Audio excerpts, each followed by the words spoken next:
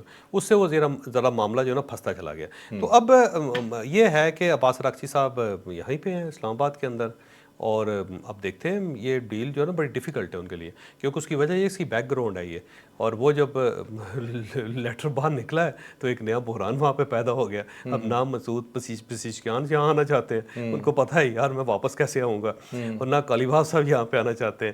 انہوں نے قربانی کا بکرا بنا دیا عباس اراغچی صاحب کو, اب وہ اگر کوئی ڈیل کر کے جاتے ہیں تو وہ پھنس جائیں گے ادھر. لیکن کسی کو تو آنا پڑے گا نا, کرنا پڑے ڈیل اس کے بغیر تو کرنا پڑے گا, اور اس کی یہی طریقہ ہے کہ جو انٹرنیشنل گرانٹر ہے وہ درمیان میں ہے اور امریکہ کو ٹائٹ کریں کہ یہ معاہدہ ہے, آپ نے اس سے ہلنا نہیں. اب لیکن شوہ صاحب ایک چیز بہت اچھی ہے کہ ان کی سیاسی قیادت ساری, یہ ٹاپ قیادت ہے نا, کہ ایک صدر ہیں, ایک سپیکر ہیں, ایک فورن منسٹر ہیں, تینوں یہ چاہتے ہیں کہ ڈیل ہو جائے. ہاں بس اس چاہتے ہیں, اس میں کوئی شک نہیں. لیکن پاسداران جو ہے نا ان کے بندے مرے ہیں, ان کا سپریم لیڈر شہید ہوا ہے, کیسے وہ اس کو برداشت کریں گے. ٹھیک ہے, آپ کو کچھ ہوپس نظر آ رہی ہیں ان ٹاک سے؟ مجھے لگتا ہے اس کے علاوہ کوئی آپشن ہی نہیں ہے.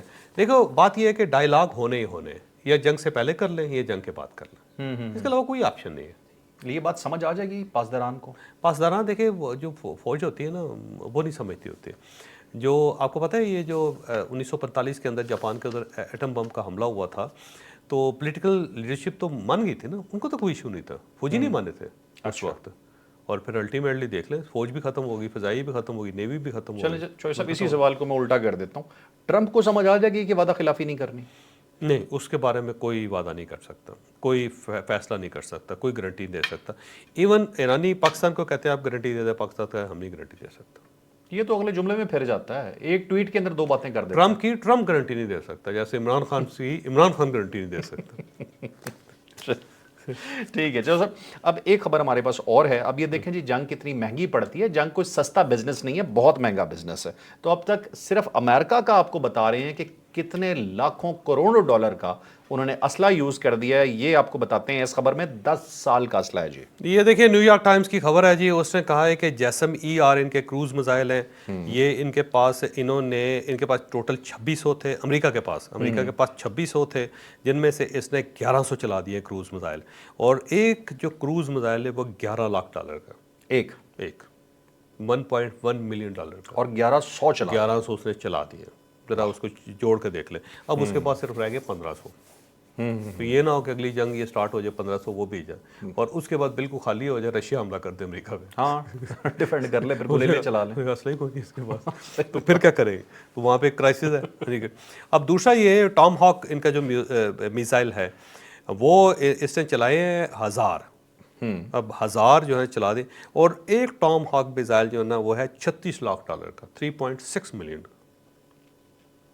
ایک. اور امریکہ کے اندر جو اس کی پیداوار ہے وہ ایک سال میں صرف 100 ٹام ہاک میزائل بنا سکتا ہے. 100 میزائل بنا سکتا ہے ایک مہینے میں, ایک سال میں, ایک سال میں. اور لہٰذا اگر اس نے 1000 چلا دی ہیں تو 10,000 کا اسٹاک جو ٹام ہاک کا ہے نا وہ ختم ہو گیا ان کے پاس. اور یہ کیونکہ یہ پرائیویٹلی بناتے ہیں نا جی, امریکہ کی اپنی فیکٹریاں نہیں ہیں, فوج کی اپنی فیکٹریاں نہیں ہیں, پرائیویٹ سیکٹر بناتا ہے یہ, اور وہی پرائیویٹ سیکٹر باہر بھی بیچتا ہے اسلحہ, لیکن وہ گورنمنٹ کی اجازت کے بغیر نہیں بیچ سکتا. گورنمنٹ کا فیصلہ ہوتا ہے کہ کس کو دینا ہے کس کو نہیں دینا. مطلب ٹام ہاک کے حساب سے دیکھیں 100 میزائل کی پیداوار سالانہ, اور یہ 1000 سے اوپر چلا چکے ہیں, 10 سال کا اسٹاک انہوں نے ختم کر دیا. پھر اس کے ساتھ پیٹریاٹ انٹرسیپٹرز ہیں جو انٹرسیپٹ کرتے ہیں دوسرے میزائل کو. اچھا, اور یہ جو تھے نا انہوں نے 1200 چلا دیے ہوئے ہیں, اور 1200 چلا دیے ہیں, اور ایک جو پیٹریاٹ انٹرسیپٹر ہے وہ $40 لاکھ کا ہے, 4 ملین کا. $40 لاکھ کا ایک ہے, اور 1200 چلا چکے ہیں, اور انہوں نے 2025 میں صرف 600 خریدے تھے. یعنی اتنے زیادہ کم وہاں پہ بنتے ہیں. اور یہ کمال جو ہے نا وہ ایران کا ہے. ایران نے وہ جو شاہد ڈرون ہے نا اس کے ذریعے مت مار کے رکھ دیا. $20,000 کا جو ایک شاہد 136 ان کا ڈرون ہے, اس کے اوپر جو ہے نا 40 لاکھ ڈالر کے ان کو پیٹریا چلانے پڑتے ہیں. تو اس نے کھوکھلا کر دیا امریکہ کو. اس کے ساتھ ساتھ جناب ان کا ایک اور ہے, اور یہ مثال ہے, اس کو کہتے ہیں ATACMS. اور یہ جو میزائل ہے یہ خطرناک حد تک اسٹرانگ ہوتا ہے، لیکن خطرناک حد تک اس کا ذخیرہ کم ہو چکا ہے، بہت، یعنی آلموسٹ ختم ہو گیا، پیندے سے لگ گیا جس کو کہتے ہیں۔ اور پہلے 2 دن میں جب امریکہ نے اٹیک کرنا شروع کیا تھا تو 2 دن کے اندر ان کا $5.6 بلین کا انہوں نے اسلحہ جو تھا نا استعمال کر دیا تھا۔ اب تک اس جنگ کے اندر جو انہوں نے اسلحہ استعمال کیا وہ $28 بلین سے لے کے $35 بلین کا ہے، تو ٹوٹل کام ہی کام خراب کرتا ہے۔ اور پاکستان جو ہے $3.5 بلین تو اس نے ابھی بڑی مشکل سے سعودی عرب سے لے کے یو کو دیے ہیں۔ تو یہ امریکہ کی صورتحال ہے بھائی صاحب، یہ امریکہ کہاں سے اسلحہ لے کے آئے گا، کتنے انٹرسیپٹر دے گا، اور ساتھ ساتھ انہوں نے صرف اپنا ذخیرہ ختم نہیں کیا، عربوں کو بھی کھوکھلا کر دیا، ان کے پاس بھی کخ نہیں بچا۔ وہ تو دوبارہ ان سے کہے گا خرید لو میرے سے، نہیں ہوگا تو خریدے گا، ہاں یہ کہ بنانے میں ٹائم لگے گا، ٹائم لگے گا۔ اچھا اور چوہدری صاحب یہ دیکھیں کہ ہم IMF سے 1.2 بلین 1 بلین یہ ہم لے رہے ہوتے ہیں ایک سال میں ایک دفعہ، 10 میزائلوں کے برابر، 10 میں، اور یہ $35 ارب کا اسلحہ انہوں نے 40 دن میں پھونک دیا۔ ٹھیک ہے، تو یہ تھا آج کا ویلاگ، یقیناً آپ کے لیے انفارمیٹیو رہا ہوگا۔ لائک شیئر سبسکرائب، اجازت دیجیے، اللہ حافظ، پاکستان زندہ باد۔